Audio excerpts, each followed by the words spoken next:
Sore Dengeran, kedengeran, Pak. Pak. Oke, silakan dipimpin. Baik, Pak. Dimulai saja ya, Pak. Iya, langsung. Ya, oke. Assalamualaikum warahmatullahi wabarakatuh. Selamat sore, teman-teman semua dan Bapak Nur Zengkis selaku dosen pengampu untuk mata kuliah Pendidikan Kewarganegaraan untuk Prodi Sistem dan Teknologi Informasi. Untuk pertemuan kali ini kita masih melanjutkan presentasi untuk kelompok 6 dan sudah ditampilkan oleh Novalin. Baik, untuk mempersingkat waktu kepada kelompok 6 dipersilakan. Oke, baik. Assalamualaikum warahmatullahi wabarakatuh.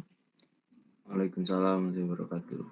Shalom, Om Swastiastu, Namo Buddhaya, Salam Kebajikan. Sebelumnya selamat sore kepada Bapak Nur Zengkis selaku dosen pengampu Pendidikan Kewarganegaraan dan juga selamat sore kepada teman-teman semuanya. Baik, di sini kami kelompok 6 pada kesempatan kali ini akan mempresentasikan materi mengenai konstitusi. Tapi sebelum kita masuk ke pemaparan materinya, izinkan saya selaku perwakilan kelompok untuk mengenalkan anggota-anggota yang ada di kelompok 6. Next. Baik, yang pertama ada saya sendiri yaitu Gibran Hartayuda, yang kedua ada Mas Adeva, yang ketiga ada Nanda Eka Suci Ramadan, dan yang keempat ada Novalino Hamid Kiatmajaya. Oke, jadi pada hakikatnya itu konstitusi atau undang-undang dasar itu merupakan pengendalian atau pembatasan kekuasaan di dalam negara. Nah, konstitusi itu merupakan segala ketentuan dan aturan dasar mengenai ketatanegaraan. Jadi berdirinya sebuah negara itu nggak lepas dari adanya konstitusi yang mendasarinya. Konstitusi itu dapat berupa hukum dasar yang tertulis, yang lazim kalau di Indonesia sendiri itu disebutnya undang dasar, dan dapat pula itu yang tidak tertulis. Nah, konstitusi itu merupakan dasar dari tatanan hukum sebuah negara. Jadi yang di dalamnya itu terdapat perlindungan terhadap hak asasi manusia atau biasa disebut HAM. Dan juga konstitusi itu mengatur tentang distribusi kekuasaan atau distribution of power dalam penyelenggaraan negara. Nah, jadi ketika kekuasaan itu terakumulasi di tangan penguasa tanpa dibatasi oleh konstitusi, jadinya manusia itu nanti cenderung menyalahgunakan kekuasaannya. Nah, kekuasaan yang absolut itu atau mutlak sudah pasti akan disalahgunakan. Lalu konstitusi biasanya juga disebut sebagai hukum fundamental negara. Soalnya konstitusi itu adalah aturan dasar seperti yang sudah saya jelaskan tadi. Aturan dasar yang nantinya akan menjadi acuan bagi lahirnya aturan-aturan hukum lain yang ada di bawahnya. Baik, next.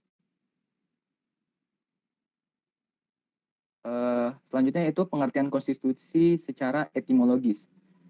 Konstitusi itu tentunya bukan istilah yang asing bagi kita karena kita sudah mendengar di pelajaran-pelajaran yang sudah pernah kita pelajari sebelumnya, terutama yang terkait dengan proses amandemen Undang-Undang Dasar 1945. Perkataan konstitusi itu berarti membentuk atau dalam tanda kutip pembentukan. Berasal dari kata kerja constituer atau dalam bahasa Prancis yang berarti membentuk. Nah, kini yang dibentuk itu adalah suatu negara, maka konstitusi mengandung permulaan dari segala peraturan mengenai suatu negara. Sedangkan dalam bahasa Inggris itu artinya hukum dasar yang biasa disebut sebagai constitution. Sementara dalam bahasa Belanda itu mempergunakan kata grondwet yang berarti suatu undang-undang yang menjadi dasar atau grond dari segala hukum. Sedangkan wetnya itu diambil dari kata undang-undang. Nah, di Indonesia sendiri itu menggunakan undang-undang dasar yang sama artinya dengan bahasa Belanda, yaitu grondwet.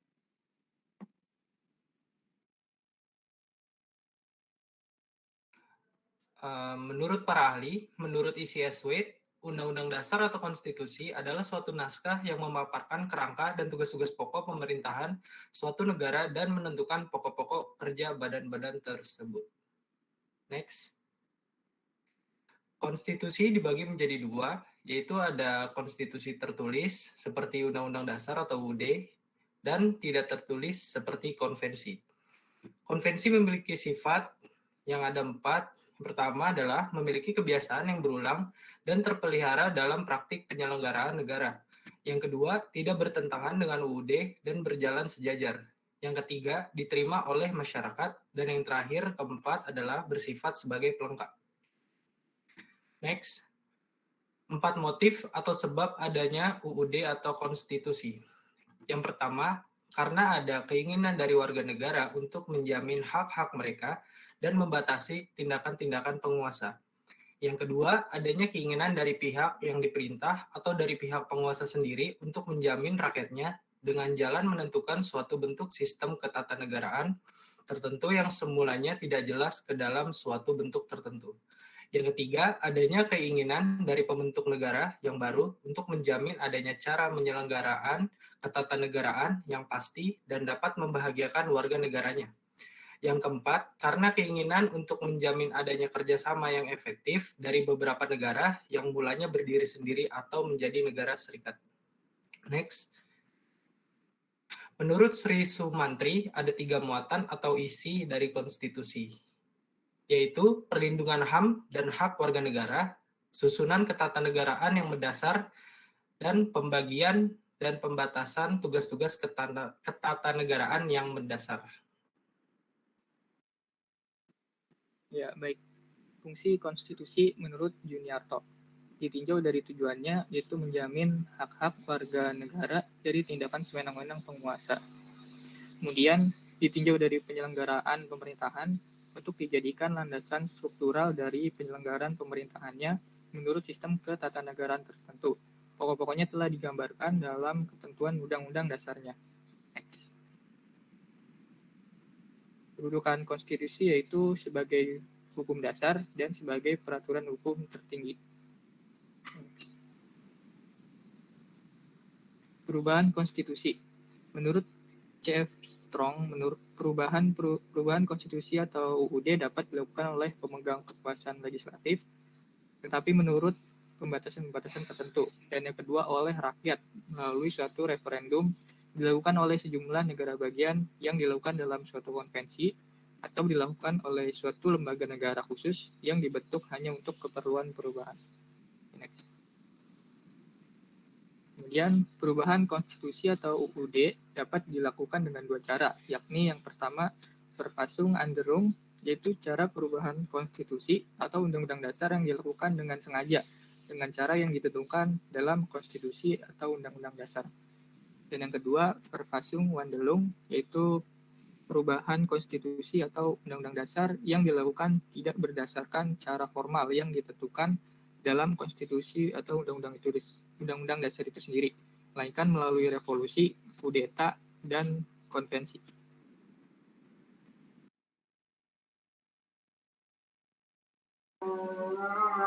Oke, selanjutnya untuk perubahan konstitusi di Indonesia itu sendiri, yang pertama apa yang institusi yang bakal merubah dari undang-undang dasar itu adalah MPR.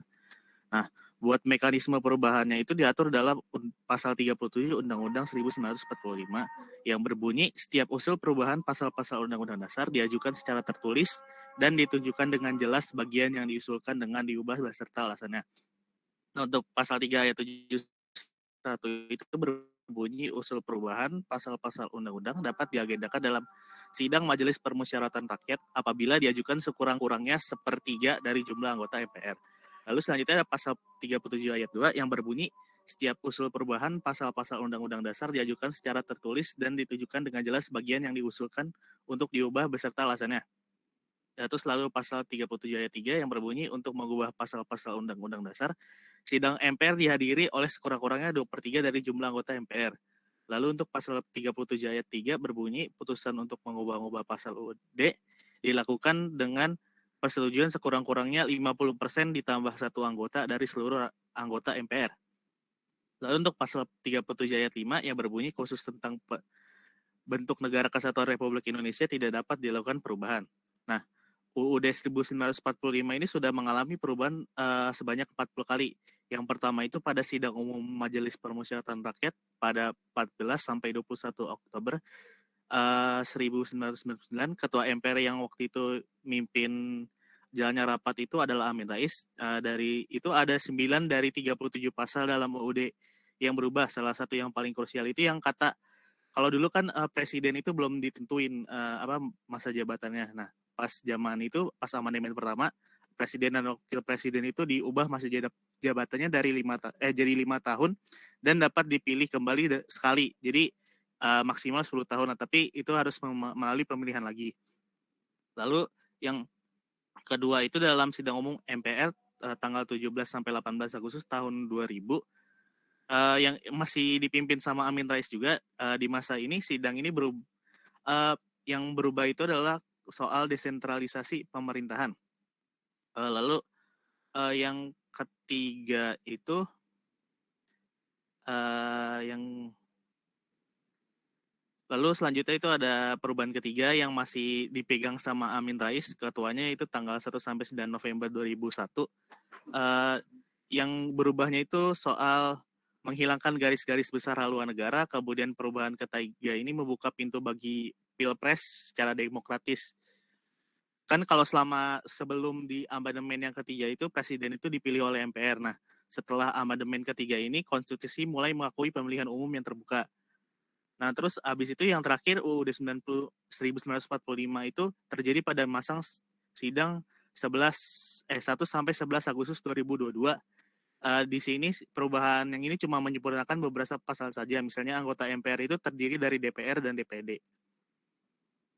Lalu dari kesepakatan dari anggota MPR ketika UUD 1945 diamandemen itu tidak melakukan perubahan pada pembukaan undang-undang, bentuk negara kesatuan, bentuk pemerintah presidensial, dan mempertahankan mekanisme check and balance. Tadi udah dijelasin di pasal 37 ayat 5. Nah, tadi kan udah jelasin kalau setelah 4 kali perubahan itu ada banyak ya, ada yang tadi yang berubah kan. Nah, dari 4 kali perubahan itu sekarang UUD 1945 itu terdiri dari pembukaan, pasal-pasal terdiri dari 194 ayat dan 73 pasal, ditambah 3 pasal aturan peralihan dan 2 pasal aturan tambahan. Baik, mungkin sekian presentasi dari kelompok kami. Terima kasih sudah banyak. Wassalamualaikum warahmatullahi wabarakatuh. Dikembalikan lagi kepada Mas Egan. Waalaikumsalam warahmatullahi wabarakatuh. Baik, terima kasih atas pemaparannya untuk kelompok 6 tentang konstitusi. Persilakan kepada teman-teman yang lain, adakah yang ingin ditanyakan? Boleh langsung ditanyakan.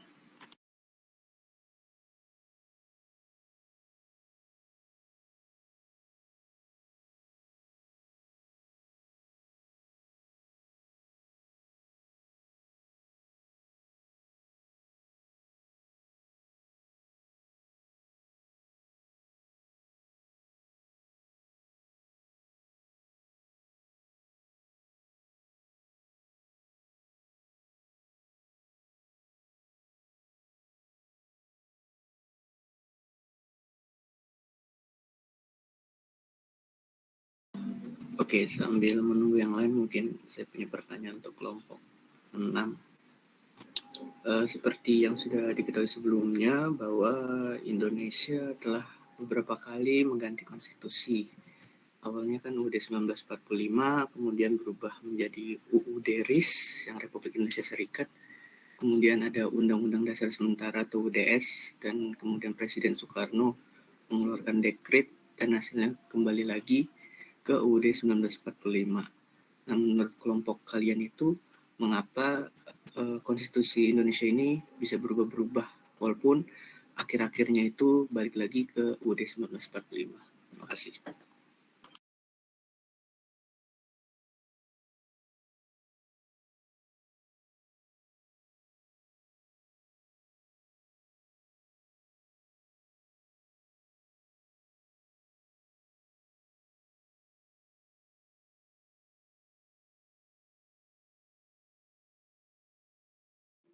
Oke, baik, terima kasih Mas Egan untuk pertanyaannya. Jadi untuk pertanyaannya ditampung dulu ya, bagi yang ingin bertanya bisa langsung ditanyakan aja. Iya, betul Mas Gip. Ya, boleh teman-teman yang lain, apakah ada yang ingin ditanyakan sebelum nanti Pak Jengki menjelaskan lebih lanjut kepada kita semua?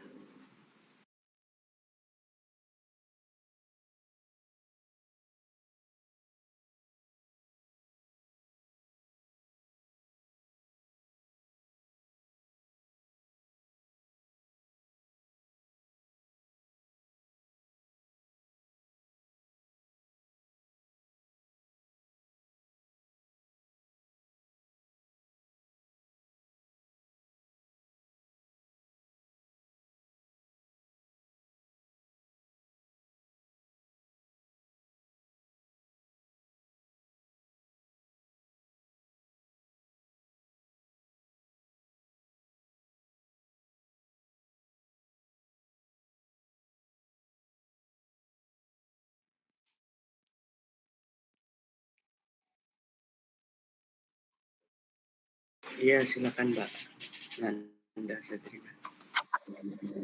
Tadi kan dijelasin ya kalau misalkan ketika melakukan amandemen terhadap Undang-Undang Dasar 1945, ada kesepakatan dari anggota MPR itu untuk nggak melakukan perubahan pada beberapa bagian. Boleh tolong dijelasin alasan kenapa nggak dilakukan perubahan pada pembukaan UUD, bentuk negara, bentuk pemerintahan, serta mempertahankan mekanisme check and balance-nya itu kenapa gitu, kenapa nggak diubah gitu. Terima kasih.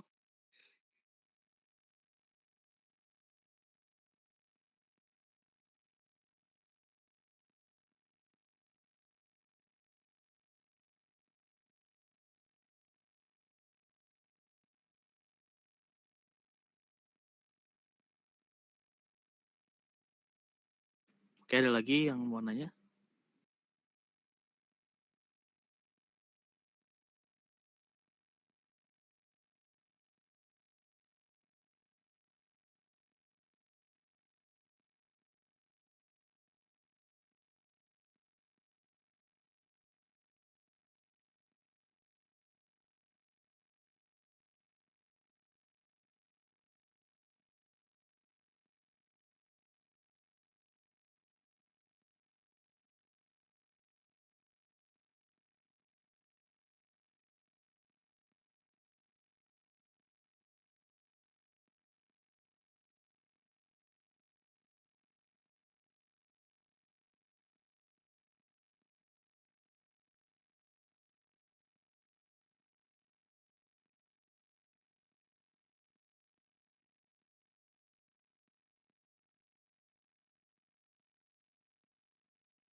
Persilakan kepada yang lain untuk yang bertanya diperbolehkan.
Gimana Mas Egan? Ya, mungkin sambil nunggu yang lain kalau udah ketemu jawabannya. Boleh Mas Nopal diberitahu yang tadi 2 pertanyaan. Saya izin menjawab pertanyaan dari Egan. Pertanyaannya, mengapa konstitusi Indonesia bisa berubah-berubah? Dikarenakan perubahan konstitusi Indonesia itu disebabkan oleh faktor eksternal yang ada di luar negeri dan internal yang ada di dalam negeri, serta dipengaruhi oleh kondisi politik hukum pada saat zamannya yang ada kemudian berdampak pula pada berubahnya sistem ketatanegaraan di Indonesia. Sudah jelas jawabannya Mas Egan? Baik, sudah jelas. Terima kasih. Oke, terima kasih.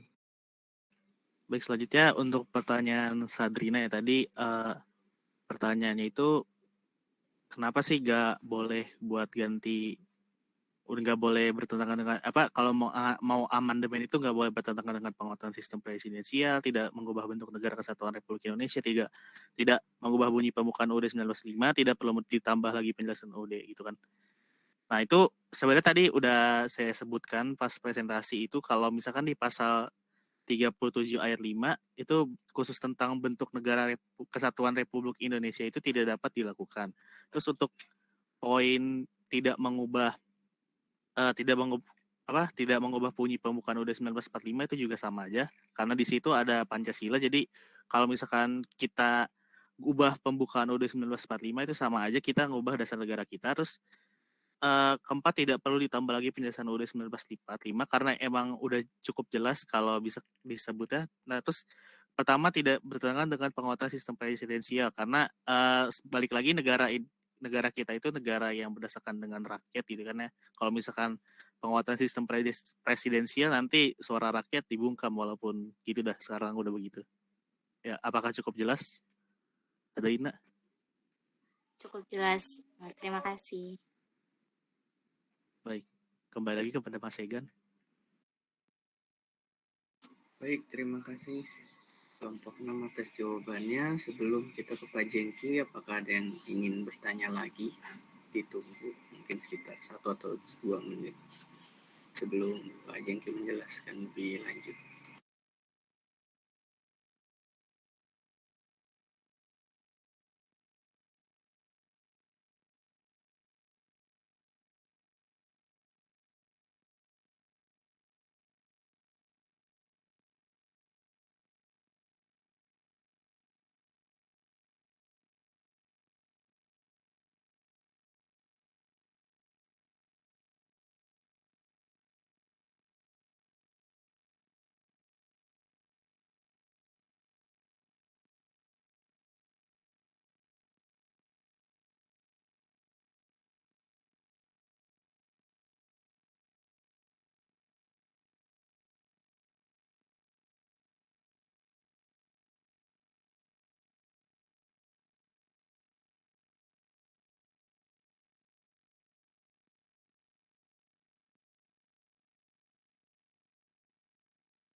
Baik, karena tidak ada yang menjawab lagi, mungkin Bapak ada yang ingin ditambahkan Pak? Silakan Pak. Terima kasih ya. Kedengaran ya suara saya ya? Terdengar Bapak. Ya, soalnya khawatir itu. Soalnya lagi turun naik ini spanningnya di internet ya.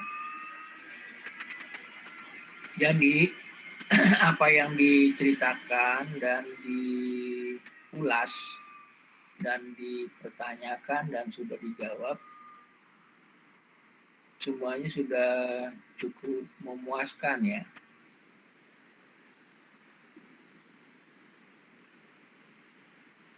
Di dalam persoalan judulnya apa tadi? Konstitusi Bapak. Konstitusi. Terus kata beliau konstitusi apa? Mungkin kelompok 6 Pak bisa. Ya, artinya apa? Konstitusi dasar Pak. Ayo. Tes 1 detik. Kan tadi sudah ditampilin tuh. Ayo, kalau nggak yang pembicara, apa ayo konstitusi. Check and recheck ini penting.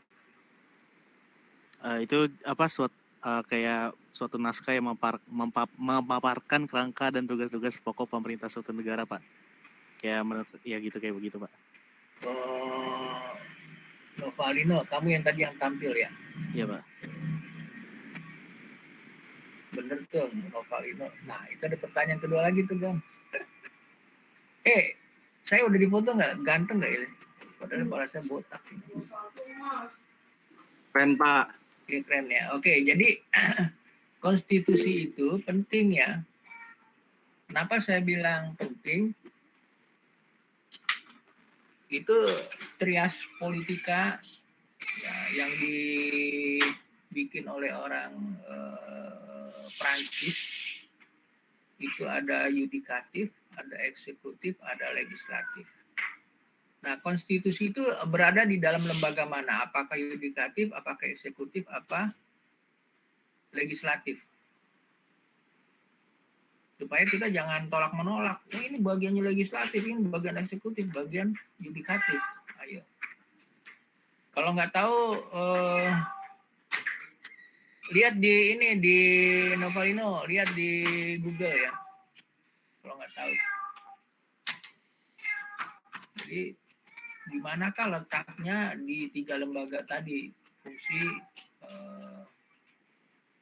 nya yang dibicarakan grupnya Novalino.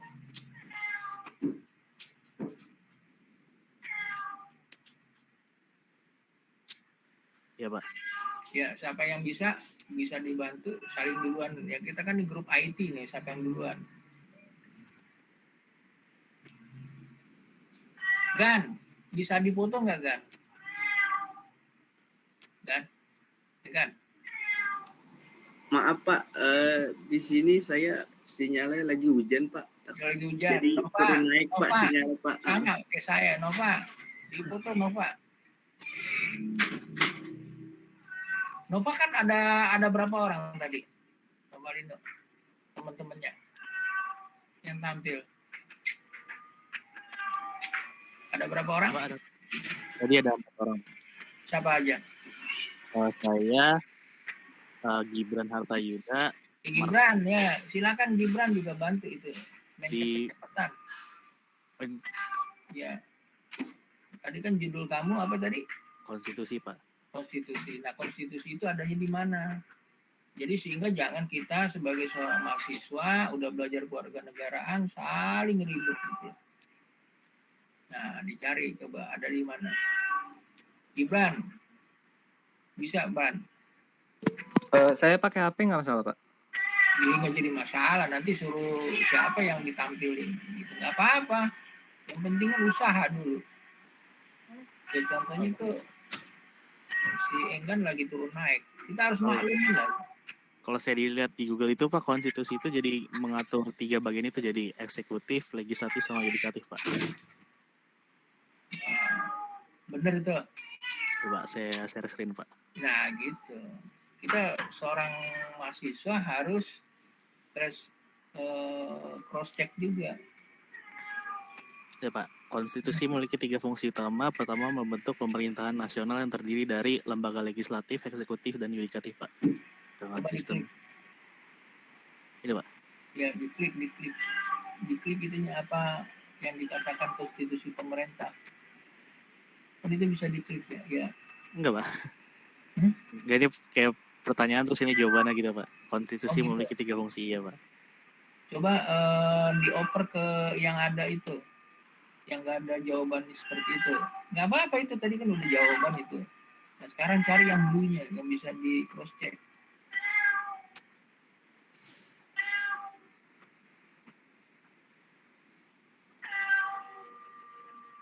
Ananda bisa? Sambil Gibran nyari. Teman yang lain nggak apa-apa ya. Supaya update ya.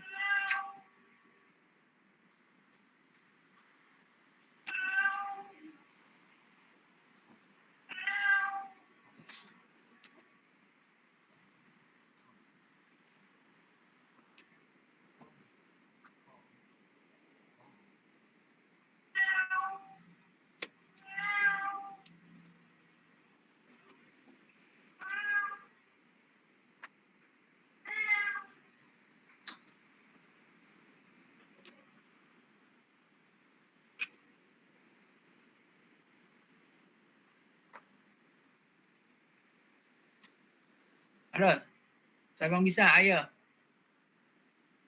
Tadi sudah ada pertanyaan, ada jawabannya, itu di dalam 3 poin. Nah, sekarang kita cross check lagi. Jadi belajar itu jangan merasa puas ya. Kalau bisa 1, 2, 3 ya. Supaya ada pembanding.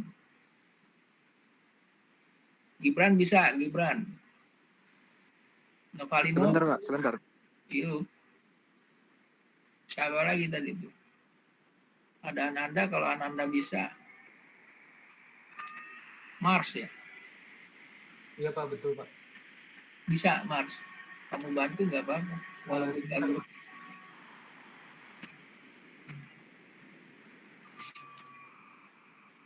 Jadi ini bener nggak omongan lu jengki gitu. Kalau saya orangnya gitu sih. Diomelin ke diapain sih, nggak jadi masalah. Tujuannya adalah supaya sains itu dunia tanpa batas ya.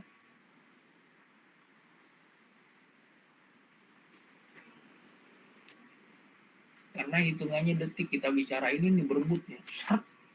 Terus siapa yang muncul gitu. Maaf Pak, izin bertanya, keywordnya apa ya Pak? Ya, Tadi cari Bapak, sendiri, cari sendiri, ya, belajar. tadi Bapak suruh cari apa ya Pak? Nah lo, tadi apaan tadi? Novalino, Itu tadi kan di konstitusi itu berada di mana kan Pak? ini kan bisa diberubah-ubah. Maksudnya, Konstitusi apakah? Nah gitu. Konstitusi bener nggak di legislatif? Begitu nggak apa-apa nanyanya. Oh saya pikir tadi Novalino ini ya. Jadi di IT itu nanti Mbak Google ngebenerin. Ngaco aja nanyanya nggak apa-apa. Jadi makanya tadi saya jawab kayaknya apa ya, bebas. Jadi judulnya kan sesuai dengan judul kamu. Bener nggak ya?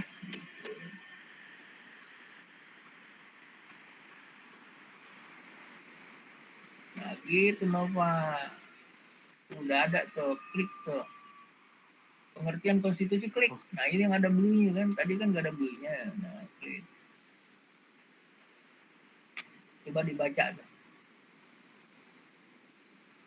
konstitusi, apa yang dimaksud dengan konstitusi?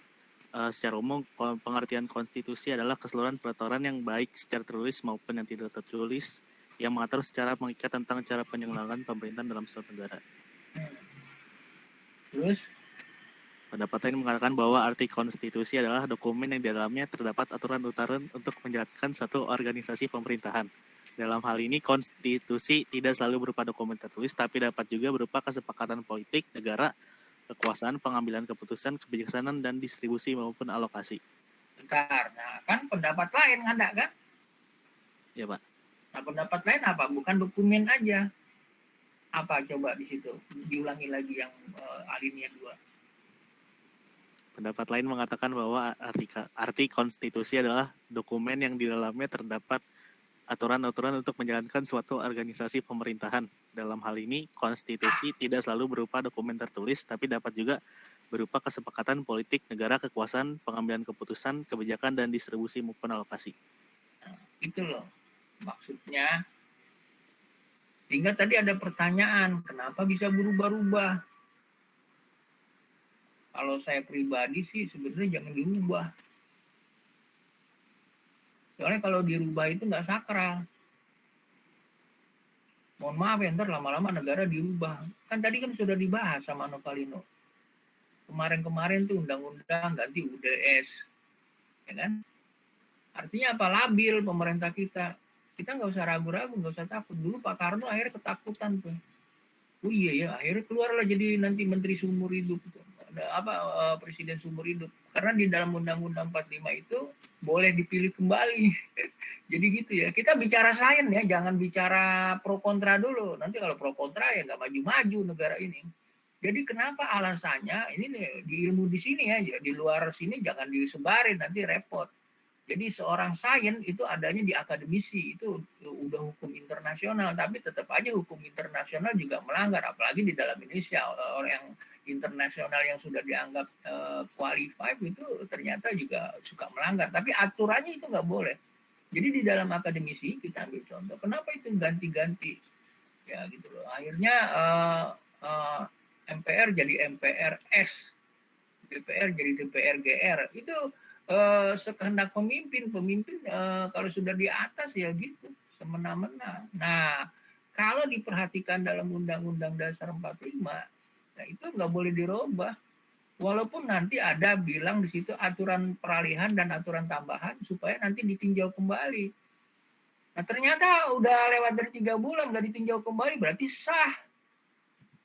Nah, cuman saya nggak memberanikan diri ngomong begitu nanti khawatir nanti jadi timbul gejolak ya. Saya bilang kalau dirubah-rubah berarti labil. Nah Indonesia nanti kan labil, akhirnya dijual beli aja gitu. Jadi Indonesia di zaman Nusa Tenggara dulu, Nusantara dulu itu zamannya Majapahit kayak gini nih. Akhirnya berantem, ribut, tarik menarik, akhirnya pisah lagi. Ada yang Jawa, ada yang Sumatera, ada yang Kalimantan, ada yang Sulawesi, terpisah. Nah di zaman Sriwijaya juga begitu, udah hebat itu. Akhirnya apa? Ya, karena nggak langgeng. Jadi yang dimaksud konstitusi itu harus langgeng. Nah ini kan ada generasi yang berikut, apalagi orang IT. Tadi ada pertanyaan, pakainya apa? Saya bilang bebas. Nah ini dapat ilmu baru nih. Ya, Novanio. Ya Pak. Ini dapat ilmu baru ya. Jadi kalau K itu bebas. Ya, kecuali kitab suci nggak boleh ya, nggak boleh dirubah-rubah. Jadi selama tidak kitab suci, nah itu boleh dirubah-rubah. Iya, ya. Kalau untuk yang tadi tuh, untuk Google boleh. Tapi kalau untuk konstitusi nggak boleh. Akhirnya nanti perang opini kan. Tadi ada pertanyaannya bagus tuh, sederhana. Kenapa nggak Mukadimah dirubah? Gitu? Kenapa Mukadimah? Nah dulu ada itu. Supaya dirubah gitu Pancasila. Ada. Emang kalau dibahas sekarang susah karena apa, dia lagi berkuasa ya, nanti repot lagi.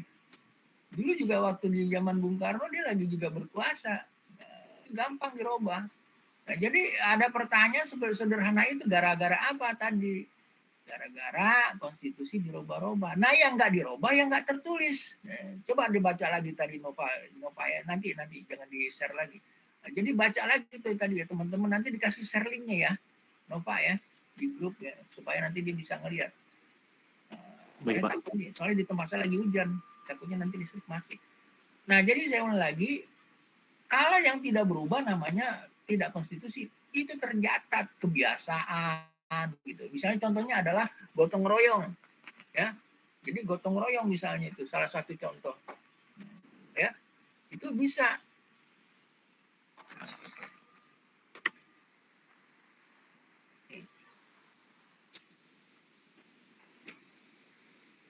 Saya matiin gambarnya ya, takut listrik mati. Nah, jadi kebiasaan, adat itu jangan dimusnahkan. Adat setiap daerah-daerah itu dilestarikan, ini enggak. Mau dicampurin semuanya, enggak boleh. Jadi adat-adat di beberapa daerah itu pengayaan loh, tambah. Jadi apa jadinya? Jadi Indonesia itu yang beragam-ragam ini itu menjadi kaya. Nah, tapi kalau di kotak-kotak, dikotomi, ya, dipisah-pisah, ya, itu adalah kalau kalangan ilmiawan yang kelenger itu, ilmiawan yang benar nggak begitu. Dia harus meluruskan, fokus. Maka tadi ada pertanyaan, di tempat yang mana? Tadi sudah dijawab ya, ada sementara waktu, ada di tempat 3 ranah tadi, ada di legislatif, ada di yudikatif. Nah, habis itu ada di eksekutif. Jadi kalau ditanya konstitusi adalah Undang-Undang Dasar 45 itu di atas. Baru UUD. Nah kalau UUD-nya dirobah, ya repot lah. Karena apa? UUD kan di bawahnya. UUD, undang-undang di bawah UUD. Nah, undang-undang ada peraturan-peraturan. Nah, di bawah peraturan-peraturan ada kebiasaan-kebiasaan. Nah, itu adat itu. Nah, jadi sekali lagi ada UUD 45, ada undang-undang, nah, ada peraturan-peraturan. Nah, peraturan-peraturan ditaat nih. Kemarin saya contohkan ya. Ini lampu merah nih ya. Ini lagi merah. Celengak, celengok, kiri, kanan gitu. Oh, nggak ada polisi ya. Yang saya contohkan, lampu merah kan ada 2. Bahkan ada 3, ada 4. Nah, ceritanya 4 arah ya. Kita jalan, contoh yang di sini hijau, juger, tabrakan, gitu loh. Jadi artinya undang-undang harus dipatuhi, peraturan pun juga harus dipatuhi. Ada orang, ada polisi atau ada siapapun juga yang menjaga di situ, misalnya kosong. Kalau sudah ada lambang tadi, tanda-tanda tadi, itu sebagai peraturan di mana di jalanan nggak boleh dilanggar. Nah kalau dilanggar ya seperti tadi itu kan ada 4 sisi kecuali satu sisi. Satu sisi aja Anda pernah lihat nggak itu lagi viral tuh, lagi nanjak itu mobil kan mundur, gitu kan langsung itu musibah banyak. Nah, ada lagi di satu daerah lagi berhenti lampu merah di sana kenceng remnya blong, gitu. Nah saya kasih unjuk ya. Kalau lagi hijau, kita lagi jaraknya 2 km, itu nggak boleh hijau. Pikiran kita adalah nanti setelah hijau kuning, dari kuning nanti merah. Gitu. Nah kalau di depan lagi merah boleh start. Enggak, lagi hijau boleh start. Nah yang di sana misalnya lagi merah nggak boleh start. Nah di tempat kita lagi merah nggak boleh start karena di sana akan hijau. Nah, jadi kembali ke cerita tadi, lagi posisi hijau, nah itu dari jauh nggak boleh.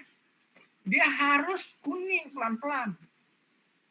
Dia harus ancang-ancang. Sehingga nanti waktu ngerem di saat merah, dia tidak mati mendadak. Lo kebayang nggak itu ada viral karena lampu tabrak. Beruntun. Waduh. Musibah. Nah, begitu juga Indonesia. Kalau seandainya undang-undangnya dilanggar, peraturannya dilanggar, apalagi Undang-Undang 45. Tadi kan pembahasan Undang-Undang 45. Kenapa gitu? Nggak salah itu masih Swinanya tadi ya. Kenapa? Sekarang kan hari wanita. Jadi mahasiswi berani nanya. Tadi sederhana pertanyaannya, tapi sebenarnya pertanyaannya mematikan itu. Kenapa boleh? Kenapa enggak? Itu pertanyaan sederhana itu. Kalau saya pribadi, kalau saya jadi presiden nggak boleh. Bahaya gitu loh. Kalau setiap gini ganti kan udah contoh Bung Karno. Undang-undang tadi kan Anda sendiri yang ngomong kan, Novalino. Noval. Ya Pak. Bener kan tadi ngomong begitu kan dari undang-undang? Ya Pak. Nah, ganti UEDS kan? Iya. UUD RIS Pak. Terus UUDS. Nah itu salah satu contoh karena plan udah dicontohin zaman dulu. Apa akhirnya? Semua masuk. Ya kan? Kalau semua masuk, waduh kacau ini. Repot lah. Bung Karno orang ahli aja repot, dia mau semuanya dimasukin. Nggak bisa. Yang super power aja Uni Soviet aja bisa bubar. Uni Soviet ya. Yang 11 itu, ada yang bilang 17, itu menghilang. Tinggal Rusia. Nah Amerika aja nggak semuanya kan, ada Kanada, ada Alaska terpisah ya, dari Amerika, ada New Mexico, ada Meksiko, ya, terus ada Amerika Latin, di situ ada Argentina, ada Bolivia, ada Chad dan lain sebagainya. Nggak satu, apalagi Eropa. Eropa banyak. Nah dulu apa? Ada pertikaian kan, Jerman, Perang Dunia I, Jerman, Perang Dunia Kedua. Nah, yang berikutnya Yugoslavia ikut-ikutan. Akhirnya gimana? Yugoslavia pecah kan. Ada Slovakia, ada Bosnia, ada Herzegovina. Itu salah satu contoh. Indonesia pernah ada Sriwijaya bubar, bikin lagi, ya. Ada Majapahit bubar. Ya, kenapa bubar? Ya karena tadi konstitusinya tidak tetap. Nah, dalam ilmu sosiologi yang dimaksud tetap itu adalah dia konstan. Ya. Anda terlepas masalah membenci Amerika atau tidak. Nah, sekarang Amerika dari tahun 1700 sampai sekarang langgeng. Karena apa? Hukumnya bagus. Nggak roba-roba. Contohnya apa? Ratu Elizabeth sudah tua, udah jalannya pelan-pelan. Kenapa dia bisa langgeng? Untuk sementara waktu ya. Kenapa dia bisa langgeng? Ya karena dia dipertahankan. Undang-undangnya tetap, undang-undangnya dihormati, gitu loh. Nah, kenapa Belanda dari dulu sampai sekarang? Ya, dia konstan karena dia tetap, karena dia mematuhi aturan-aturan yang tadi. Nah, aturan-aturan yang ditaati. Nah, kalau aturan nggak ditaati, ya terjadilah pertempuran, perang. Jadi aturan tetap harus ditaati. Jadi kembali cerita saya tadi itu berkaitan dengan pernyataan. Kalau gitu bagaimana sih? Bisa nggak dirubah? Wah, kalau dirubah kacau dah. Kalau umpamanya diperkenankan, udah saya diem. Kenapa saya diem? Ya udah nih terjadi sesuatu Indonesia nih. Nah, apalagi misalnya gini, mohon maaf ya. Itu undang-undang yang tentang ekonomi. Novalino, coba lihat Undang-Undang 45 tentang ekonomi.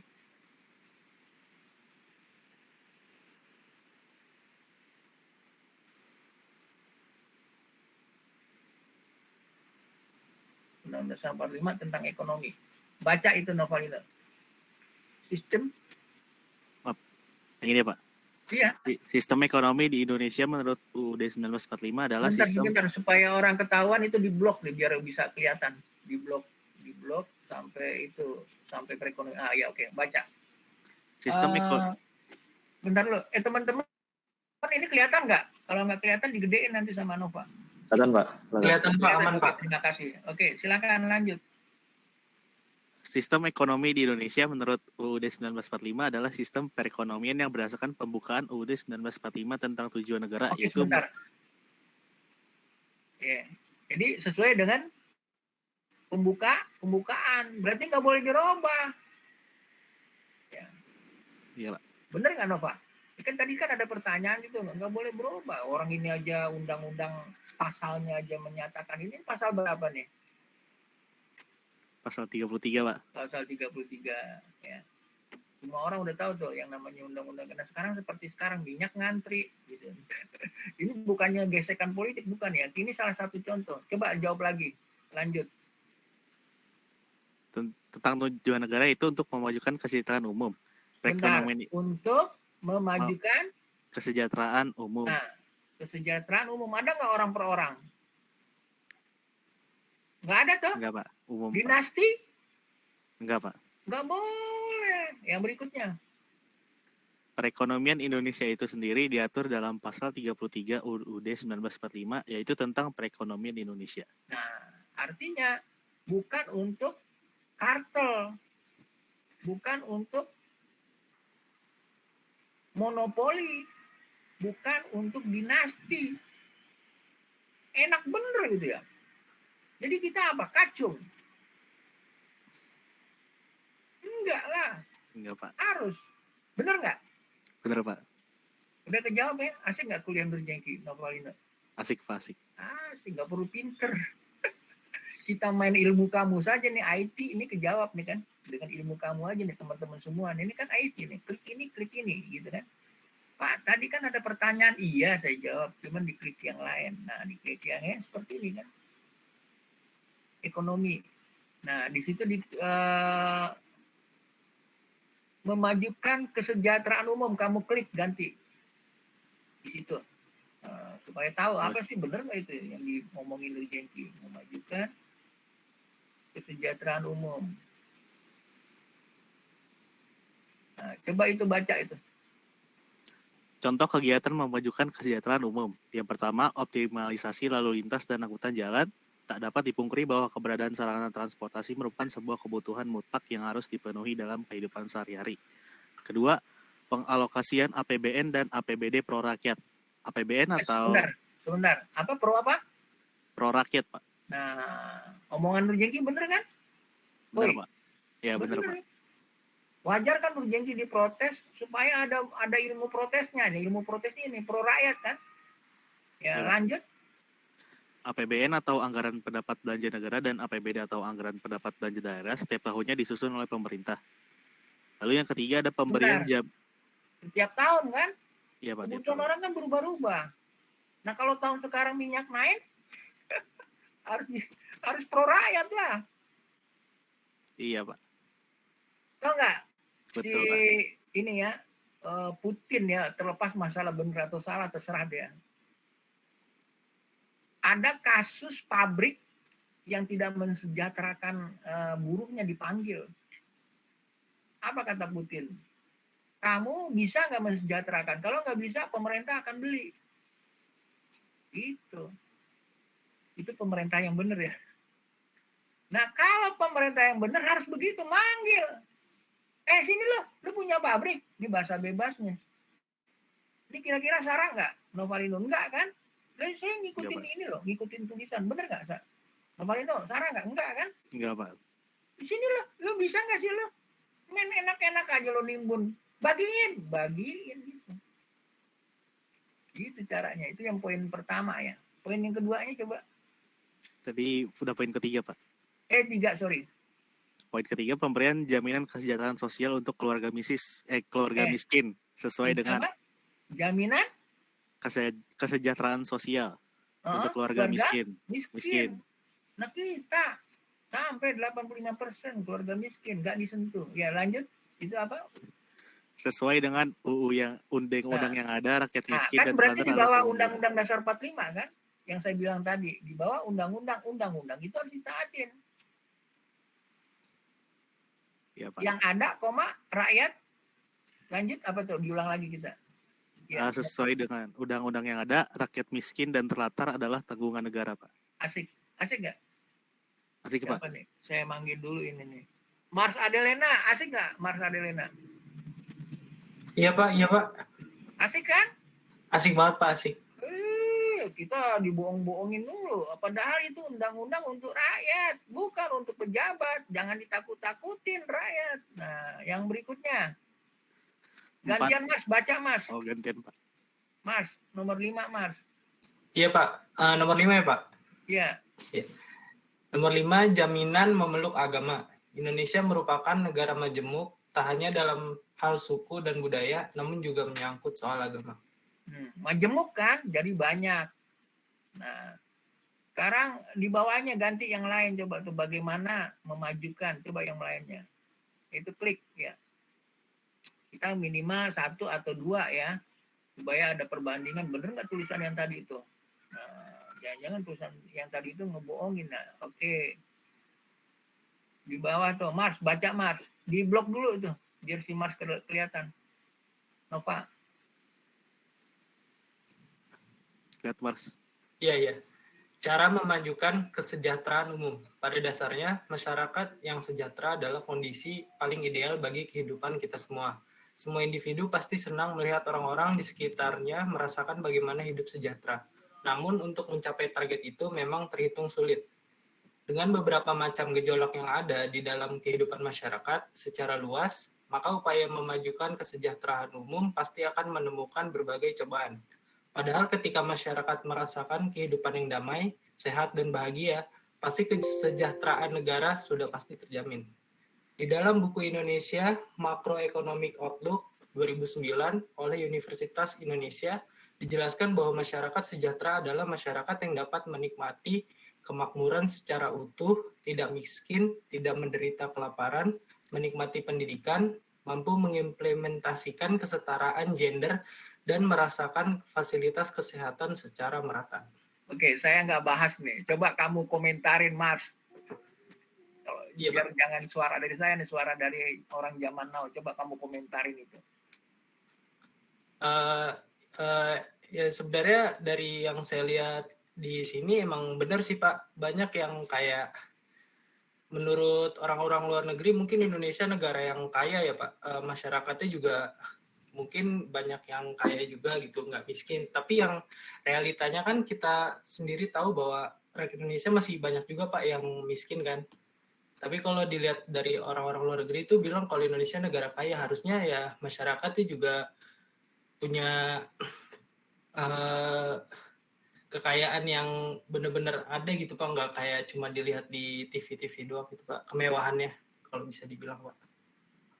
Intinya kamu gitu. udah jawab kan, jadi nggak ya, sesuai kan, tidak Pak, tidak sesuai dengan apa yang Indonesia punya sih Pak. Setuju saya. Bener nggak Gan? Enggak. Betul Pak, setuju Pak dengan Mas Pak. Boleh Mas dilanjut Mas. Oke, sekarang ganti lagi Noval, ganti lagi kita yang itu, yang birunya ke bawah. Ini Pak. Untuk kegiatan.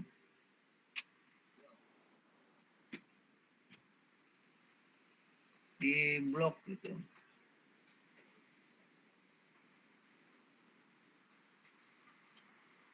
Coba di blok. Ya oke. Itu kecil ya, nggak kelihatan nggak tuh sama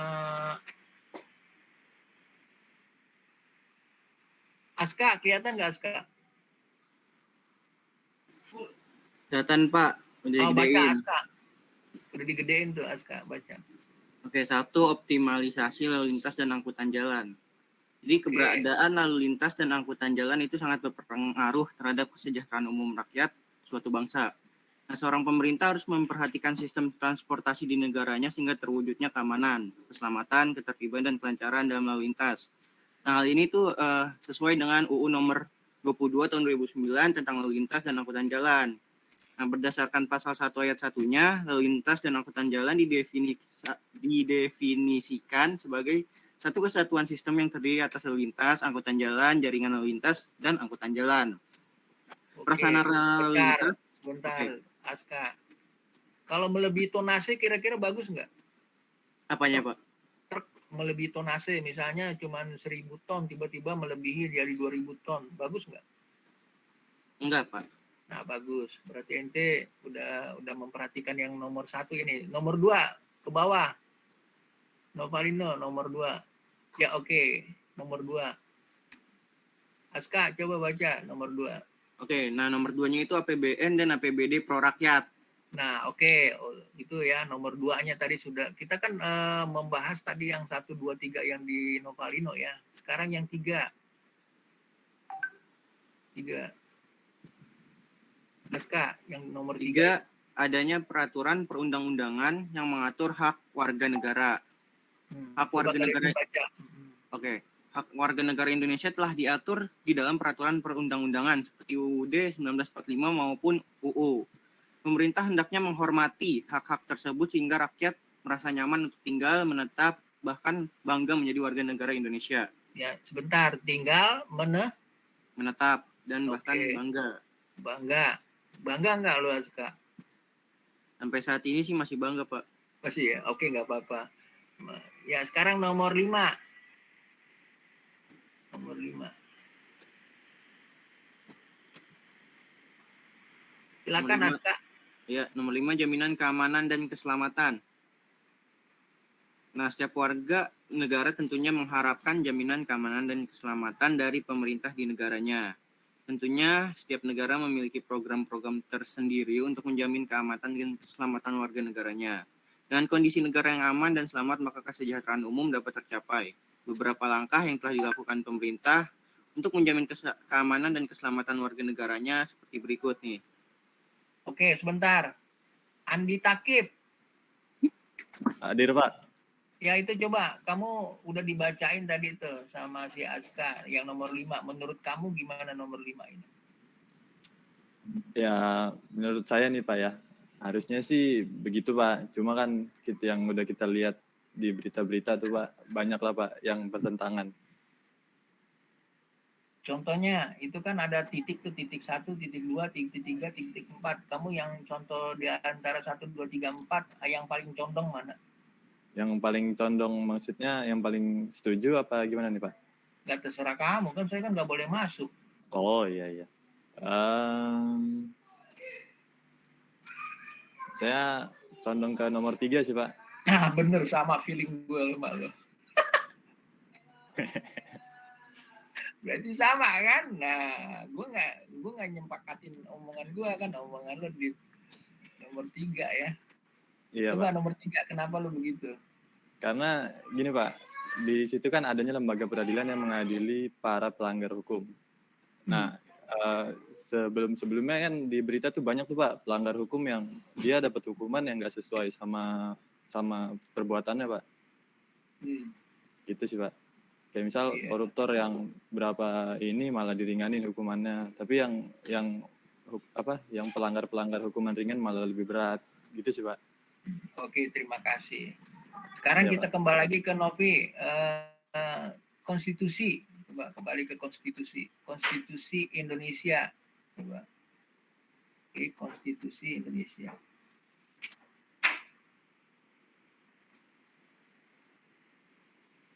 Ya. Nah, coba itu baca tuh. Dip, baca Dip. Saya lagi, Pak. Iya. Konstitusi merupakan dokumen sosial dan politik bangsa Indonesia yang memuat konstitusi dasar tatanan bernegara. Di samping itu, konstitusi juga merupakan dokumen hukum yang kemudian dipelajari secara khusus menjadi hukum konstitusi atau hukum negara, yang merupakan hukum yang mendasari seluruh aspek kehidupan berbangsa dan bernegara. Oke, sekarang klik sistem konstitusi Indonesia.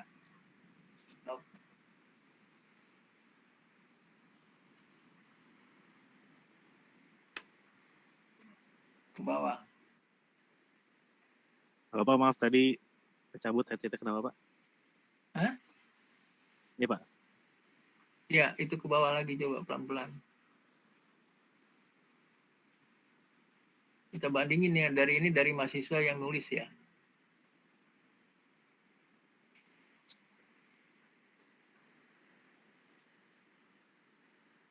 Oke, di situ batasan masalah gedein deh coba.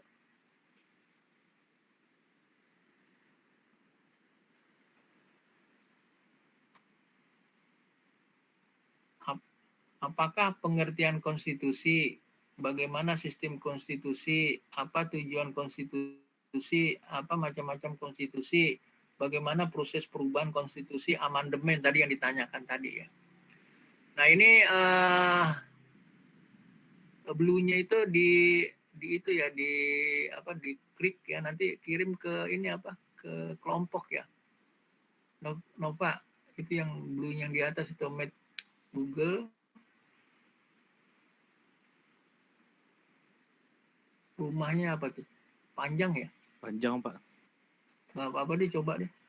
Kirim ke mana Pak? Ke sini? Ke grup. Oh ke grup nanti. Ya suruh belajar, jangan semuanya dijelasin kan. Asik nggak? Ya, Pak. Asik Pak. Jadi jangan kepanjangan, harus cari yang lain gitu. Oke, sekarang udah dikirim. Bentar Pak. Izin matiin share screen dulu. Iya.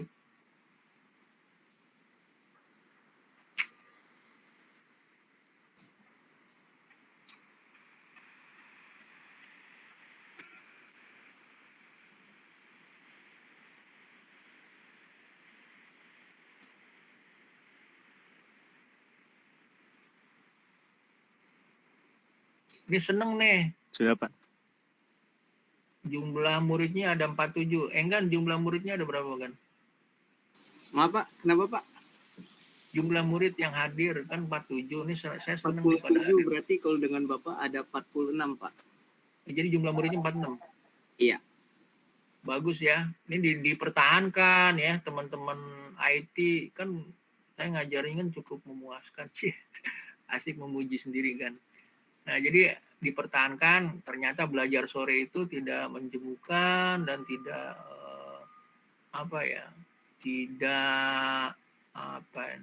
tidak membuat ya. Jadi 47 ya. Nah, sekarang Nov, cari Nov. Ya Pak, apa Pak?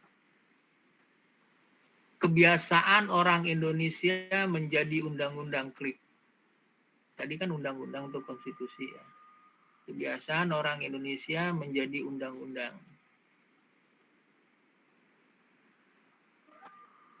Jadi cara belajar gitu, yang aneh-aneh nanyanya. Bagus tadi tuh mahasiswi. Nah, coba baca tuh. Gantian yang cewek siapa nih? Teman kamu siapa tadi yang tampil cewek? Nggak ada Pak, cowok semua Pak. Cowok semua ya? Tadi cowok semua Pak yang. Oh tadi cowok semua yang nggak ada yang cewek. Yang di sini cewek siapa nih? Glenn.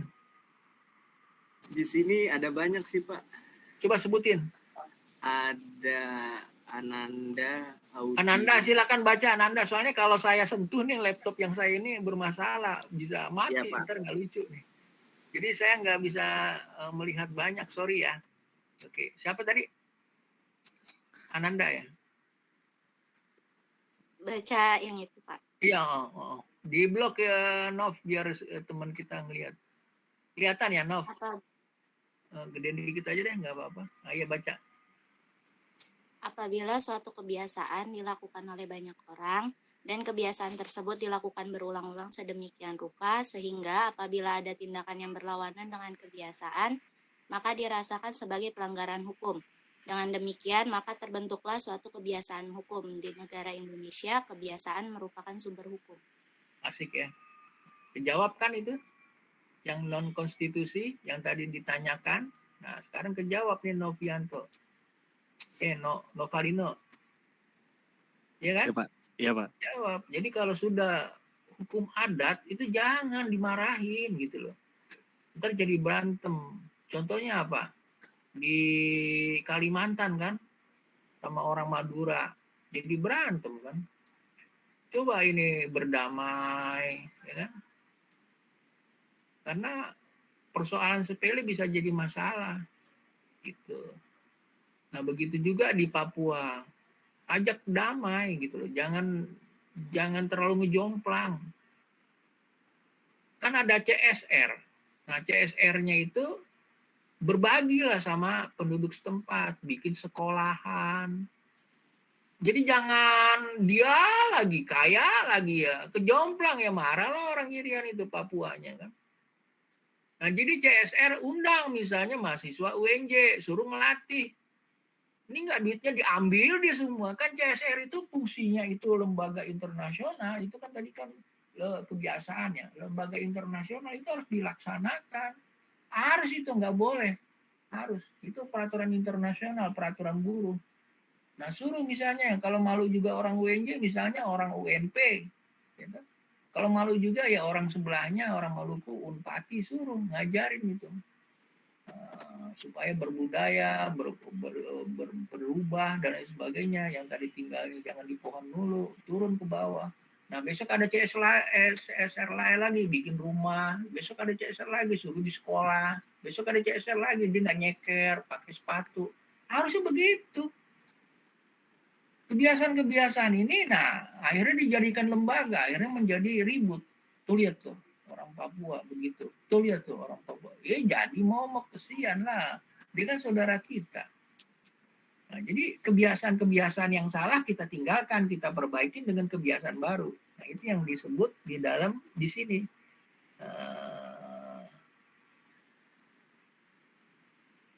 Sekarang yang nomor 3 ya, yang hukum ensiklopedia, coba diklik deh. Apa? Yang mana Pak ini? Yang ya oke. Jadi sama aja Pak, sama yang atas, sama aja. Itu yang nomor di bawah itu kebiasaan. Ensiklopedia. Coba diklik.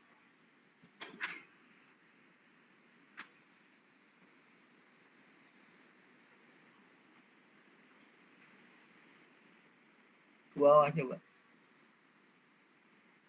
Oh. Yang ke atasan coba. Lihat dulu tulisannya. Di blog itu coba. Yang mana Pak ini? Ya itu pengertian itu ya. Oke, sampai di situ.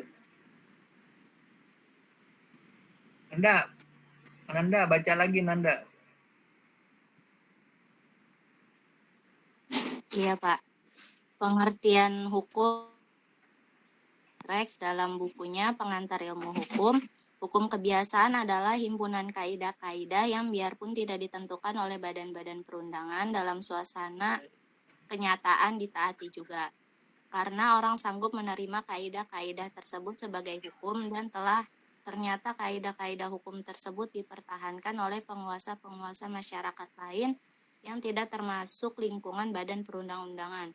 Dengan demikian, hukum kebiasaan itu kaidah yang biarpun tidak tertulis dalam aturan perundang-undangan masih juga sama kuatnya dengan hukum tertulis.